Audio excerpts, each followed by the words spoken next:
사도행전 8장 1절에서 8절 신약성경 199쪽에 있습니다. 오늘 말씀을 한 절씩 교독하도록 하겠습니다. 제가 먼저 사도행전 8장 1절 말씀을 읽습니다. 그날에 예루살렘에 있는 교회에 큰 박해가 있어 사도 외에는 다 유대와 사마리아 모든 땅으로 흩어지는지라.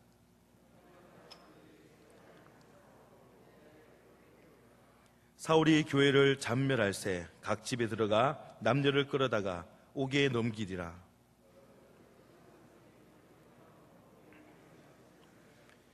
빌립이 사마리아 성에 내려가 그리스도를 백성에게 전파하니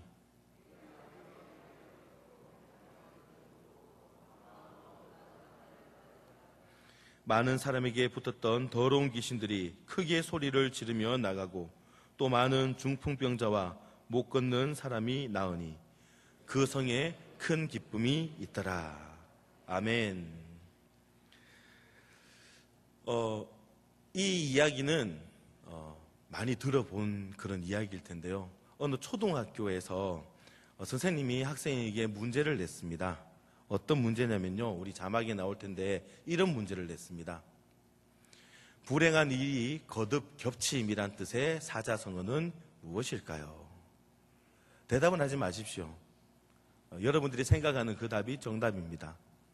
근데 초등학생이 어떻게 답을 적었냐면요, 저기 이렇게 적었습니다. 설사갓도. 이해가 되십니까? 여러분들이 다 생각하는 답이 있지 않습니까? 근데 이 학생은 설사갓도, 이게 뭔 말인지 아시죠? 정말 이 답을 보면서 저는 많이 웃었습니다. 많이 웃었는데 가만히 생각해 보면은 이보다 더한 그런 우리가 알고 있는 그 정답에 가까운 일이 있을까? 저는 이제 신방을 가거나 어디 갈 때 차를 탈 때가 많아요. 특히나 장거리를 또 갈 때 보면은 늘 아침 가기 전에 음식을 잘 안 먹습니다. 왜냐면 한 번 이런 경우가 있었거든요. 우유를 아침에 좀 마셨다가 신방을 간다 그래서 신방을 가는데 차 운전을 잡는 순간부터 신호가 오는 거예요. 그 설사 신호가 오는 거예요. 근데 잠깐 시간이 되어서 빨리 화장실에 갔다가 왔습니다. 운전대 다시 잡고 출발하려고 하는데 또 그러는 거예요. 야, 이러면요 진짜 하늘이 노래집니다. 여러분들은 그런 경험이 없습니까? 그런 정말 이런 급박한 그런 상황을 겪은 적이 없습니까? 웃고 계신 분들은 아마 그런 경험이 있을 텐데요. 사람들은 늘 행복하기를 원하고 살아가지만 우리에게 늘 행복만 있지는 않습니다. 어떤 때는 불행한 일도 있고요. 오늘 말씀을 드리려고 하는 이러한 설, 땡, 사, 땡 같은 그런 일을 겪기도 합니다. 불행한 일들을 계속 겹치고 또 겹치는 그런 일을 겪는 경우도 있습니다. 그런 고난이 있는데 그 위에 또 다른 고난이 덮쳐질 때 그것을 우리가 뭐라고 하죠? 설상가상이라고 합니다. 이걸 정확히 한자로 풀이하면은 어떻게 되죠? 설, 눈설자에 상, 윗상자에 가는 더할 가자, 또 상은 서리상자. 눈 위에 서리가 또 쌓인다고, 이게 엎친데 덮친다는 그런 표현입니다. 제가 어떤 분들은 그러세요. 제가 강대상에 서서 설교를 하려고 하면은 목사님 식사는 하셨습니까? 라고 그렇게 물어요. 누가 봐도 제 몸을 보면은 먹은 것 같잖아요. 근데 저는 안 먹었습니다. 놀랍게도 먹질 않았어요. 근데 여러분들 저를 바라보는 그 눈빛이 저에게는 설상가상입니다. 참 힘든데도 힘들게 되고. 지금 제가 서 있는데 굉장히 많이 어색해요. 강대상에 서서 이렇게 넥타이를 안 메고 있는 게 저는 지금까지 살아가면서 처음이에요. 사실 이것도 저에게는 설상가상이었습니다. 여름철에는 제가 얼마나 몸이 비대하면은 땀을 많이 흘리겠어요. 여름에 땀을 흘리는 것도 정말 큰일인데 이 목을 조르고 있으니까 열기가 안 빠져나가는 거예요. 땀을 쫄쫄 흘리면은 저는 땀 닦느라고 힘이 드는데 밑에서 보고 계시는 성도님들을 얼마나 처량하게 보고 계시는지. 어떤 교회에서는 앞자리에서 권사님, 나이 많으신 권사님이 본인이 손수건 이렇게 해가지고 주시더라고요. 근데 닦으려고 딱 보니까는 노래요. 권사님 꼭 풀고 막 했는 거. 그 손수건도 저에게는 설상가상이었습니다. 그래요. 우리가 보통 엎친 데 덮친 격의 어떤 상황을 우리가 맞닥뜨리게 될 때에 이런 상황을 어떻게 해결할 것인가? 어떤 얘기를 많이 듣습니까? 믿음으로 이겨내야 된다라고 얘기를 참 많이 듣습니다. 그런 얘기를 많이 하기도 하고요, 듣기도 합니다. 근데 이 믿음으로 이겨내야 한다라는 것, 말은 그렇게 하지만은 이게 쉬운 일이 아닙니다. 우리가 설상가상의 그런 상황에 처해 있을 때에 만약에 그런 말을 해주는 사람이 있다면은, 아, 당신 어려운 일을 당하고 있군요, 믿음으로 이겨내세요라는 그런 얘기를 들었을 때에 여러분들은 어떻게 대답하시렵니까? 아, 예, 제가 믿음으로 이겨내겠습니다, 이렇게 얘기하나요? 저는 그렇게 생각 안 할 것 같아요. 당신이 내 상황을 제대로 알고 그렇게 얘기하냐라고. 난 지금 힘들어 죽겠는데 그렇게 쉽게 당신이 얘기할 만한 그런 일이 아니야, 뭐 이렇게 얘기할 수 있지도 않겠습니까? 함부로 말하지 말라고 그렇게 얘기를 할 수도 있습니다. 성경에서 설상가상의 일을 경험했던 사람들이 참 많이 나옵니다. 대표적인 사람이 누가 있을까요? 우리가 잘 아는 욥이라는 사람입니다. 하루아침에 모든 재산이 다, 도둑들도 훔쳐가버리고 집이 무너져버리고 자녀들도 다 죽어버리고 심지어는 자기의 건강까지도 엉망진창이 되어버리는 설상가상, 그런 일을 경험한 사람이 바로 욥이에요. 그리고 오늘 말씀의 유대인들, 초대 교인들이 오늘 설상가상의 경험을 하고 있는 사람들입니다. 오늘 이 유대인들이 엎친 데 덮친 격인 그런 고난을 소개하면서 시작을 하고 있는데요, 1절 말씀 이렇게 기록하고 있습니다. 1절 말씀 함께 보겠습니다. 사울은 그가 죽임 당함을 마땅히 여기더라. 그날에 예루살렘에 있는 교회에 큰 박해가 있어 사도회는 다 유대와 사마리아 모든 땅으로 흩어지니라. 아멘. 스데반의 죽음과 동시에 그날부터 예루살렘 교회에 큰 박해가 일어났다라고 기록을 하고 있습니다. 이 박해가 얼마나 큰 박해였냐면은 영어 성경에도 메가스라고 이렇게 우리 메가라는 말을 쓸 때 여기서 나왔습니다. 커다란 큰 박해라고 얘기를 하고 있습니다. 상상을 초월하는 그런 엄청난 박해, 고난이 시작된 것입니다. 초대 교인들은 이런 엎친 데 덮친 격인 이런 상황, 큰 박해까지 일어나는 이런 상황, 이들은 어떻게 이 박해를, 이 설상가상을 맞아들였을까요? 어떻게 받아들였을까요? 이 시간 우리에게 반복되는 그런 고난이 찾아올 때 어떻게 받아들여야 하는지 설상가상이라는 제목으로 말씀을 나눌 때 함께 답을 찾고 또 은혜 받는 귀한 시간 될 수 있기를 소망합니다. 첫 번째로 우리는 반복되는 고난이 찾아올 때에 고난의 슬픔을 철저히 경험해야 합니다. 탁월한 영성 신학자인 마르바 던이라는 사람이 있습니다. 이 사람이 쓴 책이 있는데 의미 없는 고난은 없다라는 책에서 이렇게 말하고 있습니다. 절망으로 인해 우울감에 빠지지 않으려면 아픔을 인정하고 충분히 슬퍼해야 한다. 하지만 삼위일체 하나님을 믿는 믿음으로 내게 주어진 희망을 확신하기에 우리는 큰 슬픔도 당당히 맞설 수 있다. 어떤 분은 이런 이야기를 듣고 이렇게 생각을 합니다. 자신은 믿음이 있기 때문에, 천국 소망이 있기 때문에 성도의 장례식에 가서 절대 울지 않는다, 이렇게 말하는 사람을 본 적도 있어요. 그리스도인으로 산다는 것은 감정 없는 사람이 되는 것이 아닙니다. 아니, 오히려 누구보다도 따뜻한 그런 감성을 가지고 사는 사람이 바로 그리스도인입니다. 2절 말씀을 보면요, 이렇게 기록합니다. 2절 말씀 함께 보겠습니다. 경건한 사람들이 스데반을 장사하고 위하여 크게 울더라. 누가 울었다고 합니까? 경건한 사람들. 이 사람들은 유대인 출신의 그리스도인들입니다. 초대 교인들이에요. 경건한 사람들. 예수를 구주와 주님으로 모신 참된 그리스도인들이 지금 크게 울었다, 슬퍼했다라고, 크게 울었다라고 얘기를 하고 있습니다. 여러분, 사랑하는 사람을 먼저 보내신 분이 계십니까? 제가 여기 동부교회 와서 얼마 안 되는 기간이지만 장례를 참 많이 치렀습니다. 사랑하는 사람을 먼저 보내는 그런 경험을 하신 분들, 그 아픔이 얼마나 클까요? 요즘 어린이 보호구역에서 사고가 일어나면은 그 처벌이 엄청 강하다고 합니다. 근데 그런 가운데서도 어린이가 죽는, 사망하는 그런 사고들을 계속 보게 돼요. 내가 나이를 많이 먹고 내 부모님이 돌아가시는 것도 너무나 슬픈데 내 자녀, 저는 제 아이가 지금 5살이고 이제 7살, 1학년, 3학년이에요. 이런 조그마한 애들이 길 가다가 차에 치여가지고 죽었다라고 생각을 하면은, 와, 저는 그걸 어떻게 감당을 할까.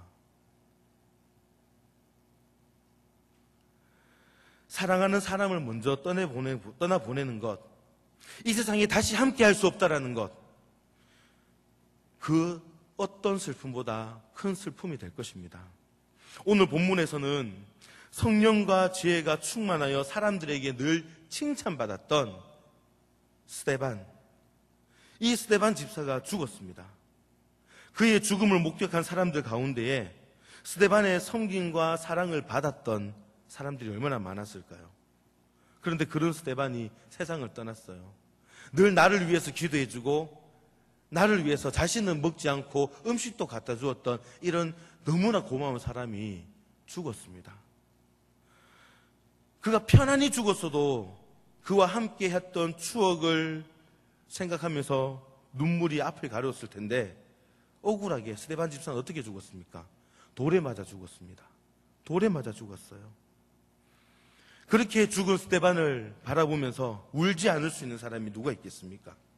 그 슬픔이 얼마나 컸는지 2절 말씀에 크게 울었다라고 기록을 합니다. 가슴을 치며 통곡할 만큼 큰 슬픔으로 느꼈다라는 것이죠. 그렇습니다. 경건한 사람들도 슬픈 일을 당할 때 가슴을 치며 슬퍼합니다. 왜 그렇습니까? 슬픔을 경험해야 슬픔을 딛고 일어설 수가 있기 때문입니다. 이사야 61장 2절 말씀에 이렇게 기록을 하고 있습니다. 여호와의 은혜의 해와 우리 하나님의 보복의 날을 선포하여 모든 슬픈 자를 위로하되, 아무리 참으려고 해도 참을 수 없는 눈물이 앞을 가릴 때 이사야 선지자가 증언한 것처럼 우리 하나님께서는 슬픈 자를 위로하시는 하나님이시라는 것을 믿으시기를 바랍니다. 그러므로 우리는 슬픈 자를 위로해 주시는 그 하나님을 바라보면서 우리 삶 가운데에 비록 고난이 있고 슬픔이 있고 설상가상의 그런 아픔이 있다 할지라도 그것을 감사히 경험할 수 있는 저와 여러분 될 수 있기를 소망합니다. 두 번째로, 우리는 반복되는 고난이 찾아올 때에 고난을 성장의 도구로 사용해야 합니다. 하나님은 슬픈 자를 위로하시는 분입니다. 우리가 힘들고 어려울 때 우리의 손을 붙잡아 주시는 분이세요. 하지만 우리를 슬픈 자를 위로해 주시는 분이지만 우리가 늘 슬픔에 빠져 있는 것만 그걸 원하시진 않습니다. 그 슬픔에 머물러 있는 것을 원하시지 않으세요. 초대 교인들은 그것을 알았습니다. 그래서 그들은 스데반 집사를 장사하고 그리고 나서 슬픔에 빠져 있는 그것을 털어냈습니다. 충분히 슬퍼하고 난 후에 복음을 위해서 일어났습니다. 4절 말씀, 우리 4절 말씀을 함께 보겠습니다. 그 흩어진 사람들이 두루 다니며 복음의 말씀을 전할세. 아멘. 이 흩어진 사람들은 스데반을 장사하고 누구보다 슬퍼했던 사람들입니다.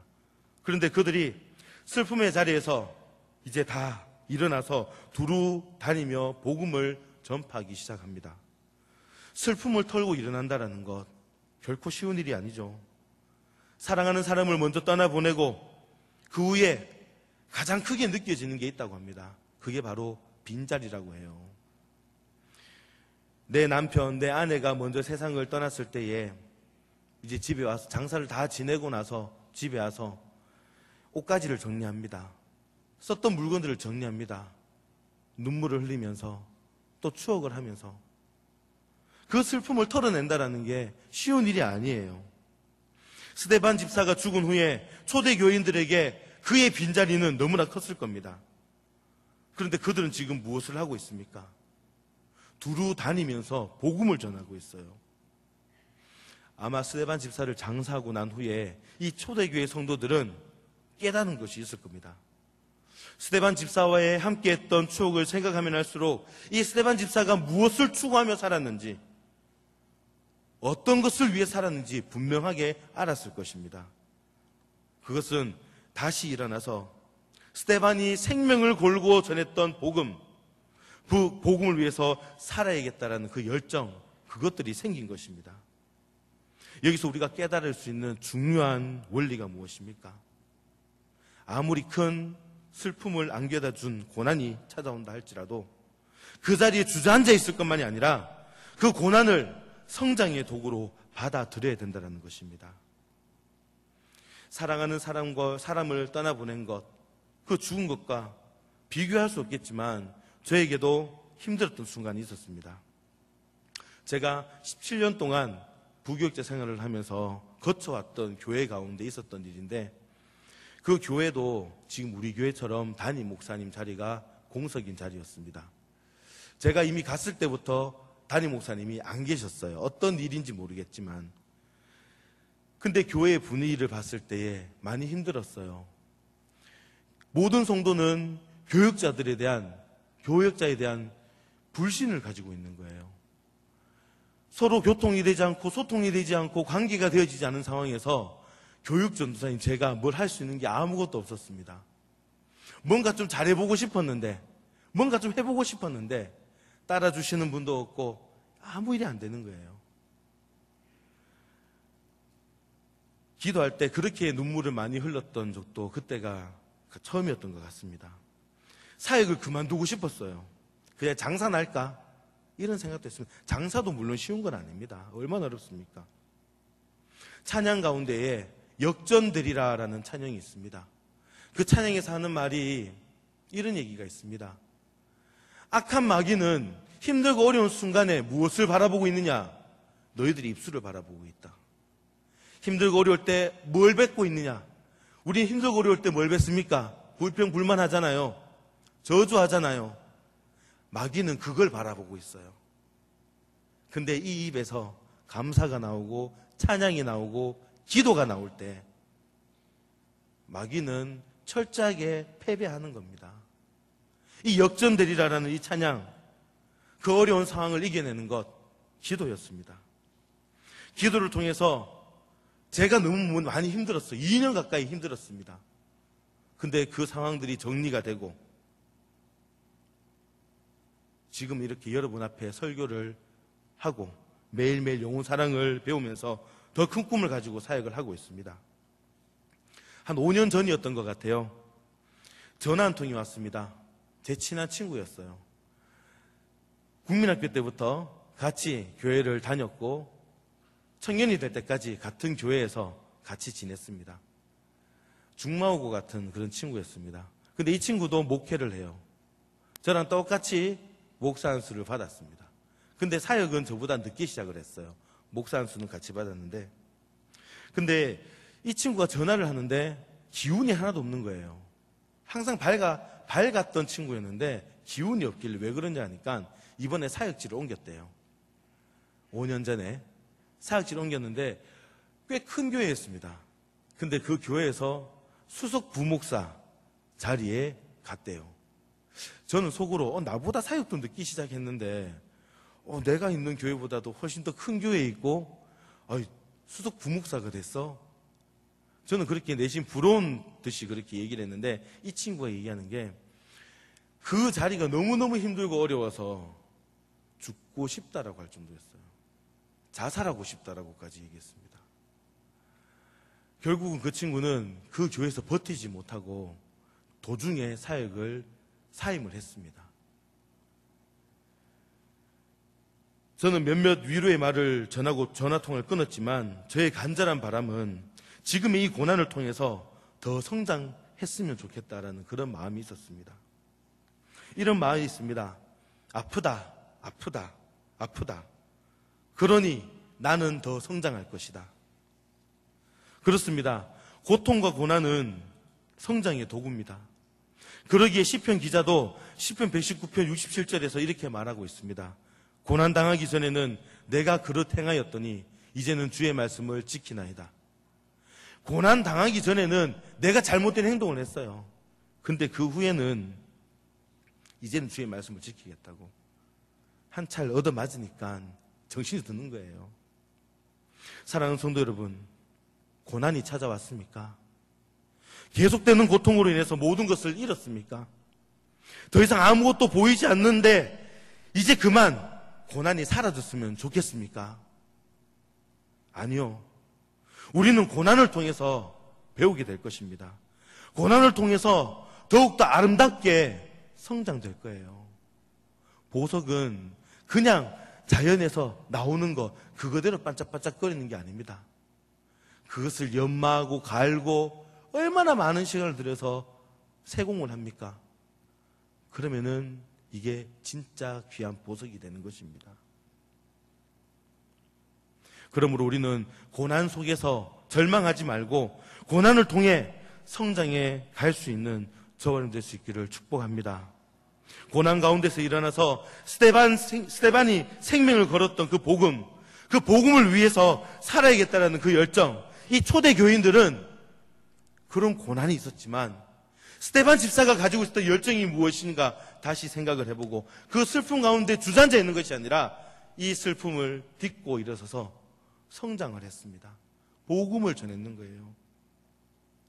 고난 가운데 일어나서 생명을 걸었던 이 복음, 그 복음 위에 살아야겠다는 열정이 생긴 이 초대교회 성도들의 이야기, 오늘 그 이야기의 주인공이 저와 여러분들 될 수 있기를 소망합니다.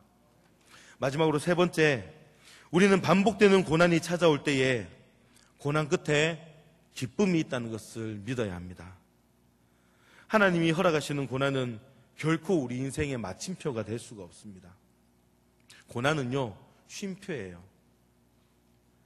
그렇다면 고난이라는 쉼표를 지나면은 우리는 우리에게 어떤 결론이 기다리고 있는 것일까요? 그것은 바로 기쁨입니다. 오늘 본문 말씀이 어떻게 끝나고 있습니까? 8절 말씀 우리 함께 한 목소리로 읽겠습니다. 그 성에 큰 기쁨이 있더라. 아멘. 큰 기쁨이 있다라고 말씀을 하고 있습니다. 여기서 한글로는 큰 기쁨이 있더라라고 얘기를 하지만 이 표현을 헬라어로 쓴 그대로 풀이하면은 단순한 상태를 나타내는 말이 아닙니다.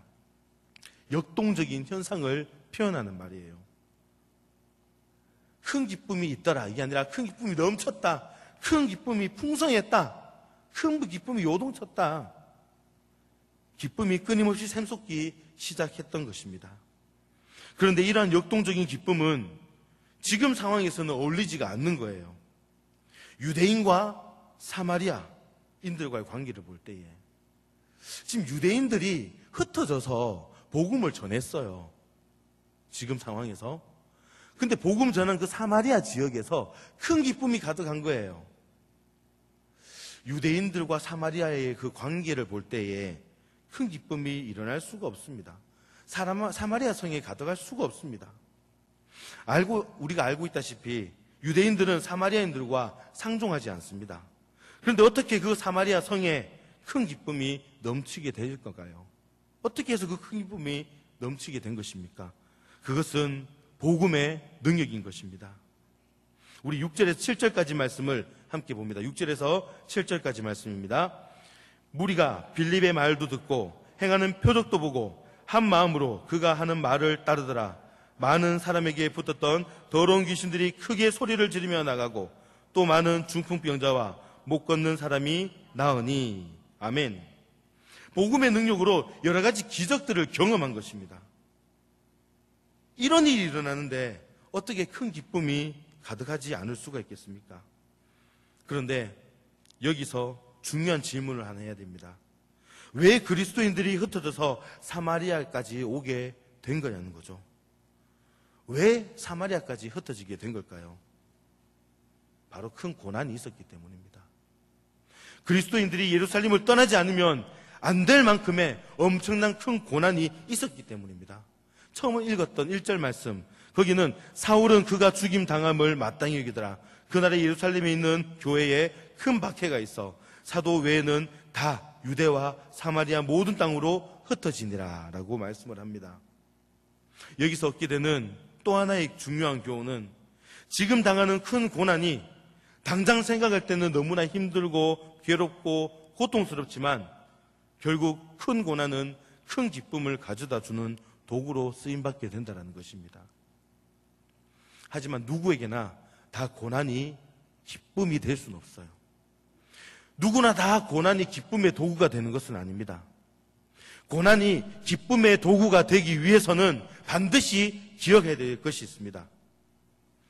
정말 힘들고 어려운 경험, 이것을 이겨낸 사람들에게는 왜 하필 나야라는 그런 피해의식, 그것을 거부하고 주도적으로 앞으로 나가는 특징이 있다고 합니다.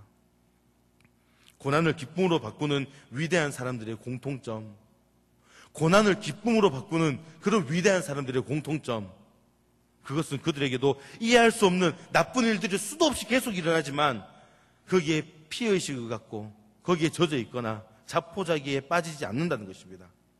아니, 오히려 그들은 이렇게 생각을 해요. 나에게 안 좋은 일이 생겼어. 근데 나보다 더 안 좋은 그런 상황에 있는 사람들도 있어. 그러니 나는 절대 포기하지 않을 거야. 사랑하는 성도 여러분, 스데반 집사가 죽은 후에 일어난 큰 박해 앞에서 흩어진 성도들의 마음이 이렇지 않았을까요? 하나님의 일을 할수록 그들에게 즐겁고 행복한 그런 상황이 전개된 것이 아니라 오히려 원치 않는 핍박과 고난이 밀려왔을 겁니다. 그리고 마침내 스데반은 죽임을 당했고 그들은 상상할 수도 없었던 엄청난 핍박을 당해야만 했습니다. 그러나 그들은 왜 하필이면 나야? 그런 피해의식을 거부하고 복음을 위하여 고난당하는 것, 복음을 위해서 내가 고난당하는 것, 그것을 영광으로 받아들이면서 흩어져서 계속해서 복음을 전하기 시작했던 것입니다. 그 전해졌던 복음들이 마침내 예루살렘을 벗어나서 유대와 사마리아까지 이르러서 그 성에 기쁨이 충만하게 된 것입니다. 사랑하는 성도 여러분, 설상가상의 고난이 계속된다 할지라도 불평하지 마시기 바랍니다. 물론 힘들죠. 내 발등에 불이 떨어졌고 내 가족에 일이 생겼고 내가 먹고 사는 문제에 큰 일이 생겼는데 어떻게 그거를 쉽게 생각할 수 있겠습니까? 하지만 그런 불평의 말보다는 이 모든 상황을, 모든 것을 합력하여 이루어서 선으로 이루어주시는 그 하나님을 기대하면서 기도하며 나가야 되는 거예요. 불평하지 말고, 기죽지 말고, 움츠러들지 말고, 고난의 끝은 절망이 아니라 기쁨이라는 그 사실을 꼭 기억할 수 있기를 소망합니다. 고진감래라는 말이 있습니다. 고생 끝에 낙이 온다는 뜻이죠. 그러므로 우리는 오늘 고난 앞에 그냥 멈춰 서 있지 마시고 그 뒤에 쓸 기쁨을 기대하시면서 이 고난조차도 기쁨의 도구로 받아들일 수 있는, 그런 기쁨의 도구로 사용할 수 있는 저와 여러분 될 수 있기를 주님의 이름으로 축원합니다.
주